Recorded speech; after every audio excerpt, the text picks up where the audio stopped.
শেৰপুৰ মণ্ডল কংগ্ৰেস কমিটিৰ পুনৰ্গঠনাৰ্থে সাধাৰণ সভা।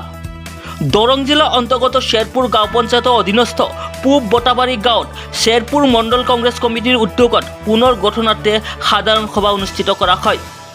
সভাত মণ্ডল কংগ্ৰেসেৰ সভাপতি পদৰ 5জন প্ৰাৰ্থীৰ নাম প্ৰস্তাৱ কৰে স্থানীয় ৰাইজে।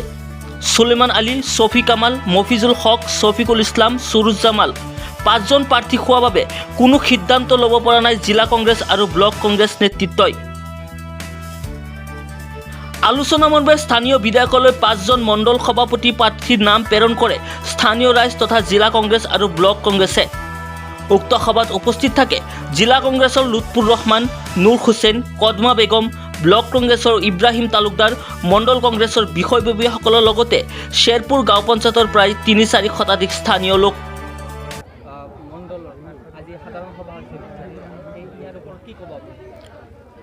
আপোনালোকে জানি সুখী হ'ব যে আমাৰ দৰং জিলা কংগ্ৰেছ কমিটিৰ মাননীয় সভাপতি শ্ৰীযুত মাধৱ ৰাজবংশী ডাঙৰীয়াৰ নিৰ্দেশ মৰ্মে আজি শেৰপুৰ মণ্ডল কংগ্ৰেছ কমিটিখন গঠন কৰিবৰ উদ্দেশ্যে আমাৰ পূব মঙ্গলদৈ ব্লক কংগ্ৰেছ কমিটিৰ উদ্যোগত সাধাৰণ সভা অনুষ্ঠিত কৰা হৈছিলে আৰু এই সভাটিত 5জন ব্যক্তিৰ নাম সভাপতি পদৰ প্ৰাৰ্থী হিচাপে প্ৰস্তাৱ আৰু সমৰ্থন হৈছে আৰু এই 5জনে যোগ্য ব্যক্তি আৰু 5জনে আমাৰ দলৰ লগত মানে কৰ্ম কৰা ব্যক্তি।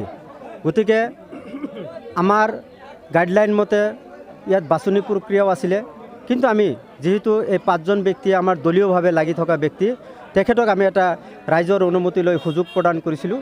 তেখেতে বুজাবুজি কৰি তেখেতসকলে যিটো মানে সিদ্ধান্ত দিছে যে আমি সভাপতি মহোদয় আৰু একমাত্ৰ বিধায়ক যেহেতু আমাৰ মাজত আছে আৰু আমি বিধায়কৰ যেহেতু হিতাকাংক্ষী, আমি বিধায়কৰ লগত যেহেতু উঠা বহা কৰোঁ, এই 2জনৰ ওচৰত বহি ব্লক বা আমাৰ যিটো পৰ্যবেক্ষক আছে আমি আটাইবোৰ বহি যিটো সিদ্ধান্ত বিধায়ক মহোদয়ে দিব, এই সিদ্ধান্ত আমি চূড়ান্ত হিচাপে মানি ল'ম।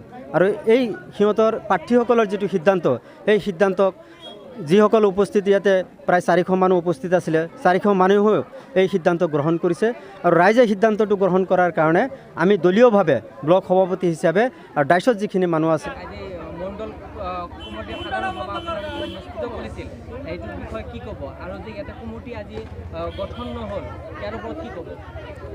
আপোনালোকক আমি জনাবলৈ পাই অতি আনন্দিত হৈছোঁ যে কংগ্ৰেছ দলটো যে আগতকৈ আৰু মজবুত হৈছে, সেইটো আমাৰ কাৰণে এটা ভাল খবৰ। দৰং জিলা কংগ্ৰেছৰ অন্তৰ্গত পূব মঙ্গলদৈ ব্লক কংগ্ৰেছৰ অধীনত আজি শেৰপুৰ মণ্ডল কংগ্ৰেছ আমাৰ গঠন সম্পৰ্কে আজি সাধাৰণ সভা হয়। এই সভাত মানে আচৰিত কথা যে পুৰুষতকৈ মহিলাৰ সংখ্যা বেছি হৈছে আৰু পুৰুষতকৈ মহিলাৰ সংখ্যা বেছি হোৱাৰ কাৰণ আমি দেখি অতি আনন্দিত যে কংগ্ৰেছৰ মানে জয়যাত্ৰা আৰম্ভ হৈছে এতিয়া। গতিকে আৰু ইয়াত যিটো পৰিৱেশ পালোঁ যে কংগ্ৰেছৰ প্ৰতি যিটো ধাউতি, এই মানুহখিনিৰ এজন সভাপতিৰ মানে কাৰণে 5জন মানুহৰ নাম প্ৰস্তাৱ হৈছে। ইয়াৰ ফলত বুজি পোৱা যায় যে আমাৰ কংগ্ৰেছৰ প্ৰতি মানুহৰ মানে আকৰ্ষণ বাঢ়িছে। এতিয়া আমি ইয়াতে ৰাজহুৱা সভাত ৰাইজৰ মাজত ঠেলি দিছিলোঁ, কিন্তু ৰাইজে একো সিদ্ধান্ত দিব নোৱাৰিলে যদিও যি 5জন কেণ্ডিডেটৰ নাম ইয়াত প্ৰস্তাৱ হৈছে, গোটেইকেইটা যোগ্য কেণ্ডিডেট, গোটেইকেইটা ভাল কেণ্ডিডেট, চবৰ ৰাইজৰ সমৰ্থিত কেণ্ডিডেট।